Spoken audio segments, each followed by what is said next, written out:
Bonjour, nous sommes à Lavore, au stade des Closades. Vous le voyez, les joueurs du Castres Olympique ont pris l'habitude régulièrement de délocaliser leur entraînement. Après Gaillac, Lavore, Castres 3e du top 14, chouchoute ses supporters. Tout de suite le sommaire de Rugby Magazine. Il fait partie des jeunes que Castres a révélé cette saison. Florent Vialel est Tarnel, l'héritier de Yannick Josion. Toulouse est dans le dur, au pied du mur, à Brive ce soir pour se qualifier. Hugo Mola, l'entraîneur du Stade Toulousain, nous a ouvert son vestiaire. Semaine à Marcoussis pour les Bleus avant l'Italie. Antoine Dupont, le jeune demi de mêlée de Castres, est l'invité de dernière minute. L'entraînement est certes délocalisé à Lavore, mais vous le voyez, les joueurs du Castres Olympique restent concentrés. Ils savent que leur déplacement à Pau demain est primordial. S'ils veulent consolider leur place qualificative, leur victoire la semaine dernière contre Clermont leur donne de l'espoir. Castres qui joue la carte jeune cette saison. Antoine Dupont, Anthony Gelonche se sont distingués contre l'ASM. Florian Vialel, lui, est né à Castres. Portrait d'un jeune centre, made in Tarn. Ce n'est pas le plus connu des joueurs du Castres Olympique, mais il en est l'un des grands espoirs. Florent Vialel, 3/4 centre, 24 ans, 1,85, 88 kg, conscient que bien du chemin reste à parcourir pour ne serait-ce que marcher dans les pas de son idole, un certain Yannick Josion. Tu t'es reconnu là-bas au bout? Ouais, ça fait. Tu t'es reconnu au bout? Ça y est, Flo. C'est dans le petit club de Soragout que Florian chausse ses premiers crampons, puis direction le club voisin de Groyer, 2 saisons en minime, où ses entraîneurs avaient déjà décelé en lui des signes prometteurs. On sentait qu'il était au niveau au-dessus, hein, c'est certain, hein, bien entendu. Hein. Oui, si, il avait plus de qualité que d'autres. Sur le respect mutuel, sur la politesse, etc. Et c'est des choses qu'on n'a jamais eu à apprendre à Florian. C'est des choses qu'il avait intégrées, hein, et on n'a jamais eu de remarques à lui faire, parce que des fois, le jeu du groupe veut qu'il y ait quelques dérives. Lui, ce n'était pas le cas. Toujours poli, toujours sympa. Florian considère alors le rugby comme un simple jeu, mais il sent bien que quelque chose se passe. Les coachs et les joueurs attendaient de moi, et donc c'est vrai que j'ai pris ma place et j'ai essayé d'être un petit peu un leader dans cette équipe. Mais après, c'est pas pour autant que je me suis vu un avenir tout tracé de joueur de rugby. Et pourtant, la suite prouvera le contraire, car Florian va bénéficier de rencontres qui comptent. Sébastien Piccheroni et Romain Blatt au Pôle Espoir de Jolimont, les deux Laurent, Labide et Travers pour la signature de son premier contrat pro, Henri Broncan qui lui donne du temps de jeu à Albi, et plus récemment Christophe Urios qui lui a accordé sa confiance. L'année dernière, c'était vraiment... Il me mettait en confiance pour que je ne me mette pas la pression et tout ça. Et voilà, je crois que je faisais vraiment ce qu'on me demandait, ce que j'avais à faire. Et c'est ce qui m'a permis petit à petit de prendre confiance. Soile, un village proche de Castres. C'est ici que Richard, le papa de Florian, travaille. Oui, enfin j'ai une coupe là et puis ça va aller. Rien dans ce salon de coiffure, pas le moindre objet décoratif aux couleurs bleu et blanc, censé rappeler les exploits du fiston. Pour vivre heureux, vivons cachés. Ben, c'est un peu, on est fiers, mais on essaye de ne pas trop montrer parce que ça pourrait être mal interprété. Donc il y a des clients qui ne savent même pas que j'ai un gosse qui joue d'ailleurs, et c'est assez marrant des fois parce qu'on essaye un peu de le garder pour nous, quoi. Florian a de qui tenir, sa maman a joué au rugby alors que la discipline balbutiait.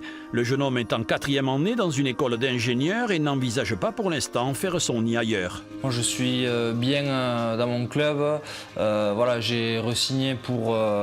il me reste encore 2 saisons au sein du Castres Olympique, donc le temps qu'il me reste à Castres, je vais faire en sorte d'être le meilleur possible et d'apporter ce que je sais faire au collectif. Puis après, l'avenir nous le dira.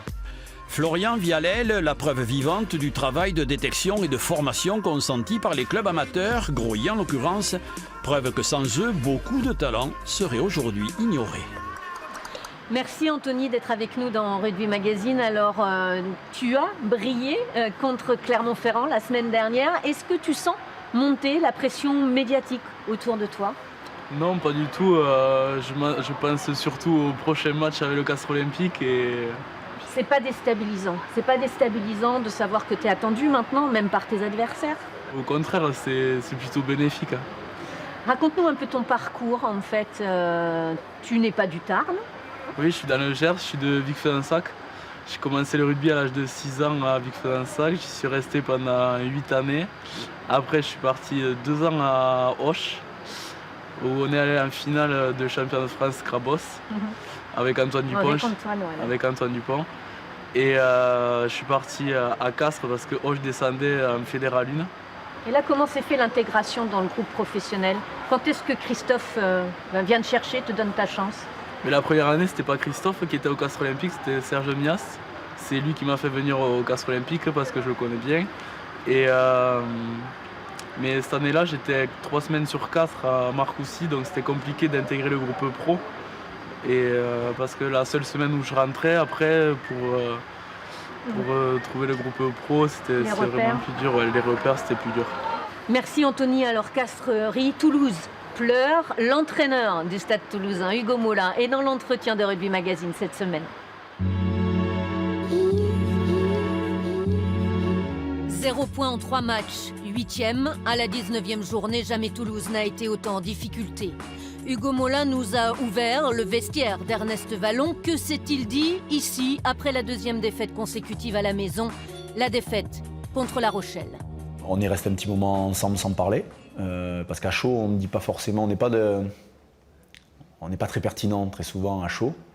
Pour ma part, j'ai demandé à ce que William, qui pour moi caractérise un petit peu le Stade Toulousain de l'ère moderne, en tout cas cette capacité à gagner et à retourner les situations, j'ai demandé à ce que William intervienne. Donc c'est resté entre nous, mais les mots ont été spontanés et très justes. Et on a parlé d'autre chose que de rugby. On a parlé de notions de groupe, d'envie de bien terminer, et pour quelques-uns de nos joueurs de bien figurer. Et puis il y avait la blessure de Greg qui a un peu aussi plombé l'atmosphère. Il a vraiment un poids dans le vestiaire capital. Il a été très important la saison passée parce que quand on avait démarré pendant la Coupe du Monde sans les internationaux, il avait pesé de toute son expérience. C'est un garçon qui a passé plus de 17 ans au club. La première chose qu'il m'a dit, j'ai tellement de bons souvenirs que celui-ci n'effacera rien. Donc je crois qu'il faut respecter ce qu'il pense lui, même si je sais qu'il faudra que le groupe et l'ensemble du club soient présents au moins sur les semaines qui arrivent, parce qu'on va essayer de l'impliquer avec nous au sein du staff aussi, pour qu'il reste, il reste au contact. Parce que cette aventure humaine, ça a été le cas pour d'autres, mais elle ne peut pas se terminer que sur une blessure. On attend beaucoup d'eux parce que c'est nos leaders de jeu, mais il n'y a pas que. Et c'est vrai que peut-être que l'équipe s'est beaucoup reposée sur eux à un moment donné, notamment ça a été le vent de révolte de la saison passée, et on leur a accordé beaucoup de qualités, et là on est en train de leur trouver beaucoup de défauts aussi. Donc je pense qu'il y avait un juste milieu entre les deux, et ça reste des garçons en tout cas dans leur investissement remarquable, et c'est pour ça que j'ai pris la décision de continuer avec eux. Parce que je pense que c'est un passage obligé, et je crois en leur capacité à relever la tête, même si ils sont dans le dur en ce moment, comme l'équipe et comme nous tous. Ça nous mettrait encore plus en difficulté de ne pas emporter ce match-là. Après, être capable de gagner à Brive aujourd'hui, qui n'a été accroché que par Clermont-Ferrand, c'est pas chose aisée. Donc je pense que la qualification va se jouer au regard des confrontations qui va se jouer aux alentours de 63-65 points. La réalité, c'est de marquer 22-23 points pour être dans les clous. Donc le calcul est assez simple. Ça peut être des points de bonus ici et là, et puis des victoires marquantes, mais c'est aussi un nombre de victoires incompressible. Donc oui, je pense que ça ne se jouera pas à moins. Donc la deadline, elle est jusqu'au moment où on est capable de rentrer dans cet objectif-là.